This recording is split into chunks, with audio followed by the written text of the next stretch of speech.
Hey, my lovely people, lovely people. How are you doing? All my old friends and viewers. Some of you, you're very proudly right. You've been watching since 2017, and it's so nice to see old faces and all this. So let's get into it, a more traditional video, because I feel I've been neglecting some of you with this. This video is all about, what's the circle? What the hell is that? Why is there a circle here? And in fact, there's more circles, it makes it even more strange. And of course, this cross would be the age of these ruined monuments, which are invariably in Ireland of the Dark Ages. So when we look at Ireland, we're looking at the earlier Christianity, which is part of the reason I really like that country. So what is the circle? And this is quite a comprehensive video. We're going to get into what the circle is. So I hope you enjoy. Right, let's go. So there's actually a Russian version as well. It's called the Novgorod cross, and it's also got the circle, like the Celtic cross. Could they be from the earlier Christianity? Possibly. And it's basically the symbol of the earth. It's the symbol of the earth. There's different alchemy symbols. One is that, one is the triangle, and one is 6, presumably because of the early 666 religion. The earth was 666. I'll reveal why, not now, but in my upcoming book. Christ Pantocrator. Now, this type of Jesus, he's not called Christ. He's called Christ Pantocrator. And now, you don't have to agree with me, guys. You don't have to agree with me.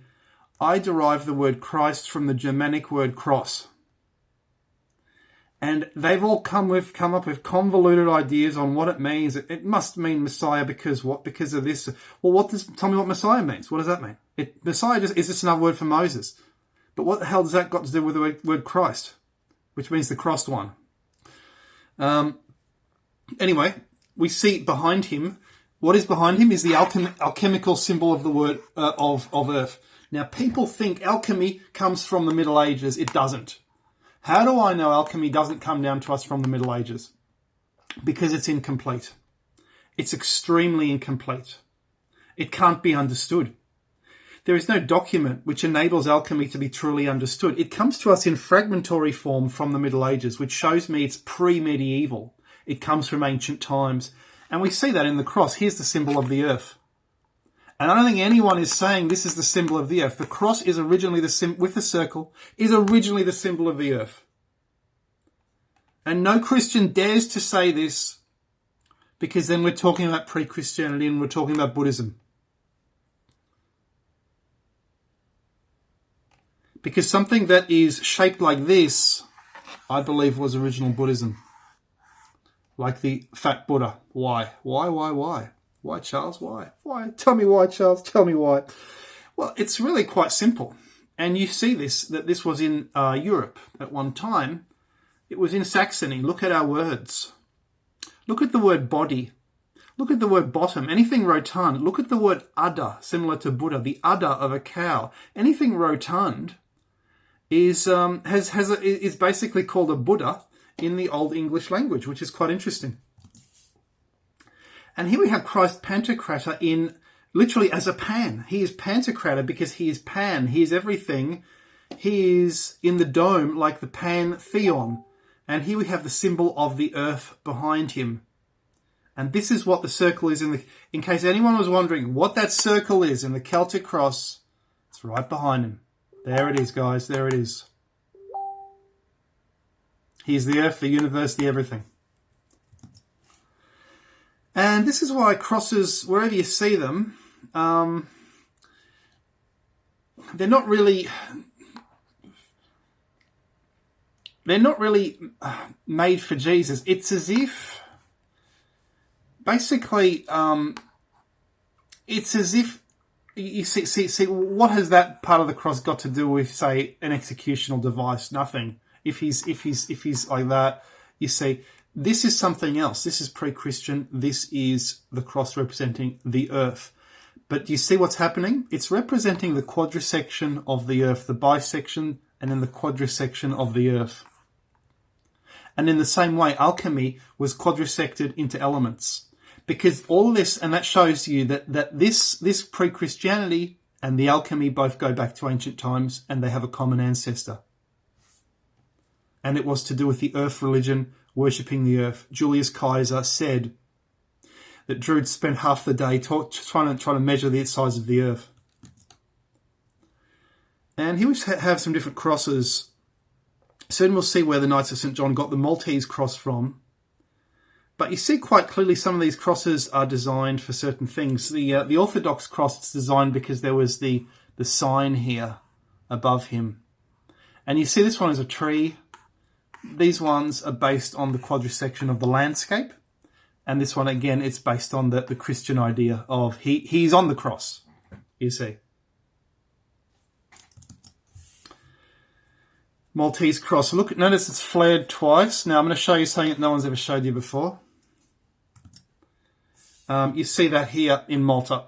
So they got the Maltese cross literally from these ancient monuments. Here is a cross in the middle of these four things representing the earth, 3000 BC, and a spiral on each side, but it's flared like the Maltese cross. There's a Maltese cross. And then we have this. Now that is a symbol of the earth. That is a symbol of planet Earth. You're going to say, what is it? Is it a Christian cross? It seems to have jewels on it. And again, it's one of these squat crosses without a long thing here for the body, presumably, if it was an execution device. So what is it? Then we see the same cross is actually on the planet. It's on the orb itself, quadrisecting the orb, like the alchemy symbol.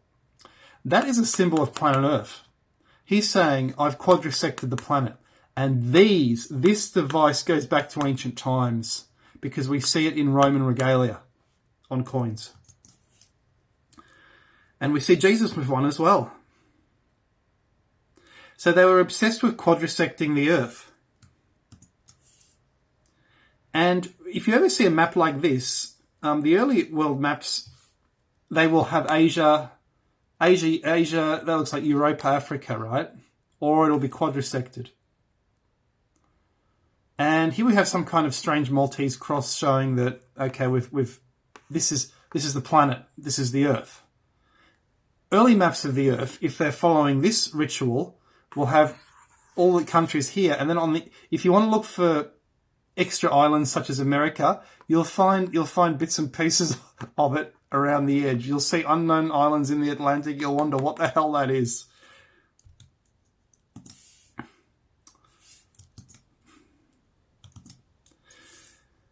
They look a lot, honestly, they dress a lot like Catholics. This is Borobudur in Indonesia, and this is the ancient cross religion. And this pyramid is shaped like a cross, as are all pyramids shaped like crosses. North, south, east, west.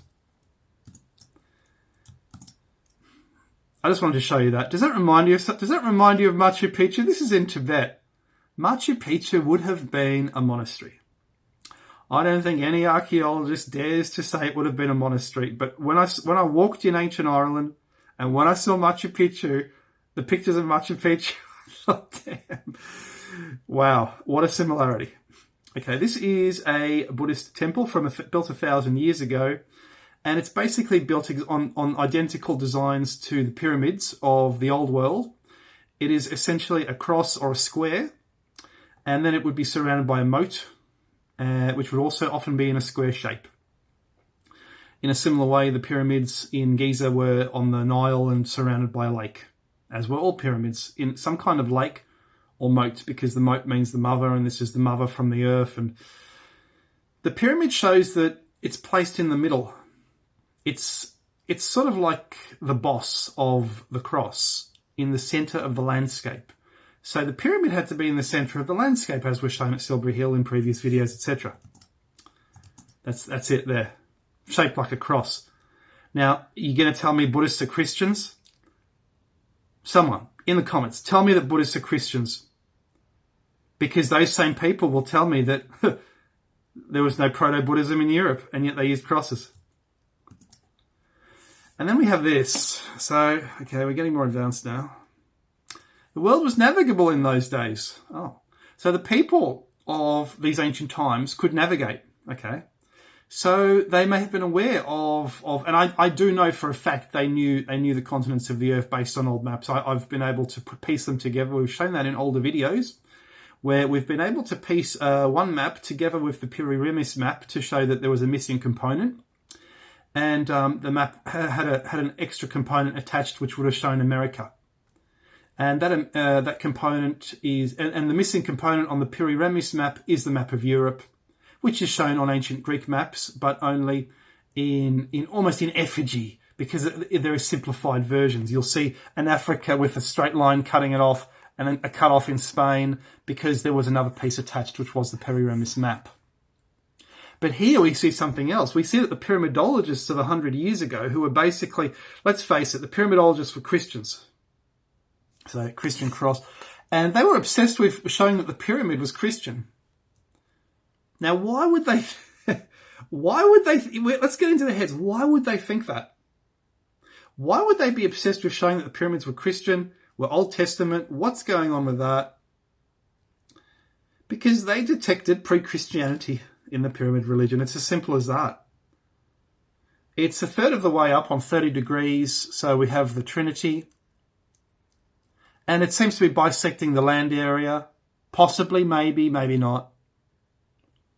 But what's quite interesting is that in Britain, as we've shown in a previous video, they did in fact quadrisect, or at least bisect, the land area of the world of the British island, and we've shown that with the Duke-Lee line in previous videos, which you can look at. And I've used Google Earth to show that there is an almost equal land area on each side of the Duke-Lee line. So I've shown they were, and they did that based on Silbury Hill. So they were in fact trying to do that with a centralized pyramid. And here in Egypt, they went one step further. The worldwide megalith people said, okay, we've quadrisected our countries already. We've done that. We've built the monuments. How do we make the earth even more holy and for all time? I know. Let's do it on the whole planet. But because we're quadrisecting the whole planet with alignments and monuments, and there will probably be more monuments along these alignments here, because we're doing it on the whole planet, let's make these the biggest pyramids you've ever seen, to show that this is for the planet itself. And of course, we know that there's other evidences that the pyramids are based on the planetary religion, Stachini's information, Newton's information. They all knew it was based on the size of the planet. So I'm showing in this the origin of the circle. It's the Earth. The origin of the cross, quadrisection, etc. And this was how they sanctified the planet. This is the older Christianity, the older religion. I hope you've liked this video, guys.